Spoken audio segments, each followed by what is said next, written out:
Hello again and welcome to another Sigma Academy tutorial. In this session we're going to talk about categories. Categories are how Sigma tags items in an estimate and ties them to a particular resource like labor, material, equipment, subcontractor, etc. This is important information for stakeholders to have in order to provide a big picture view of the project and an effective way to analyze resources by category. Instead of the usual Lenny's Diner sample file we use in the Academy, for this exercise, we'll switch over to a larger one. It's an example of a large commercial building. So as always, open up the sample file first from our Sigma Academy website, and you can follow along and be sure to save it often. So first off, what is a category? Well, as I mentioned in the introduction, a category is an efficient way to analyze items in your estimate and allocate them to a particular resource. These categories are also used as headings under the Resources tab.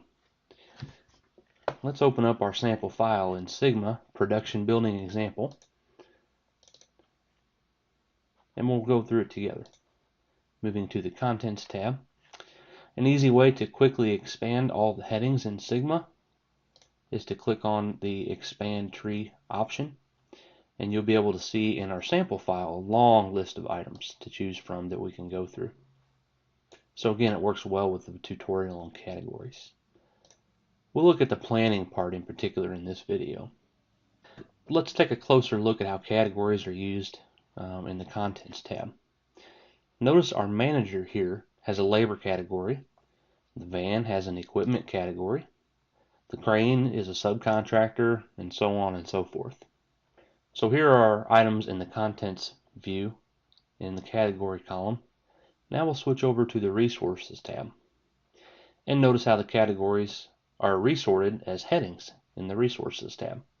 This is a handy way to understand what equipment you have on the job, what labor you have on the job, subcontractors, and so forth. So can these categories be customized? Yes, almost everything in Sigma can be customized, and categories are certainly no exception.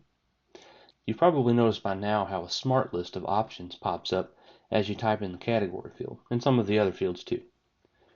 Keep on typing in that cell and enter anything you want, just as you would in Excel. When you finish, press Enter or Tab as if you're moving to the next cell, and that will bring up a prompt message that asks you if you want to add your entry to the smart list.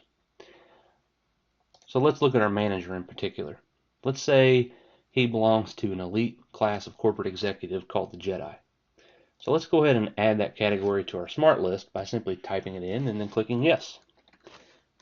So I'm in our category field. I'll simply begin typing Jedi and hit Tab like I'm moving over. Should my entry be added to the list? And I'll click Yes. And so now we have Jedi stored in our smart list for future use. Although, as you can imagine, the Jedi category would be best used sparingly. Let's take a quick look at our resources sheet to see how that looks.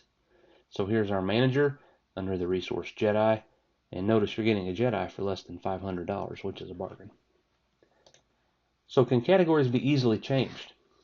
Yes, they can be easily changed in one place actually throughout the entire estimate, which saves a lot of time and ensures accuracy. So in the previous example, we created a custom category of Jedi and assigned it to the manager under the SiteWorks scope. We'll go back here to the Contents tab to illustrate that a little bit better. However, notice that we do have other managers on the job, and those are also Jedi, and we need to make sure they have that category. Now moving over to the Resources page, notice that we have our manager who is a Jedi, and also we have another manager here who's simply a laborer. So this is easily remedied just by right-clicking on that manager and choosing Jedi from the list of options.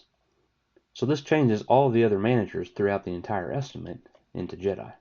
So one final word of caution before we leave. As we all know, unfortunately, many managers aren't worthy of the Jedi status. Please use that category for only those in whom the Force is strong. Thanks for watching, and we'll see you in our next video.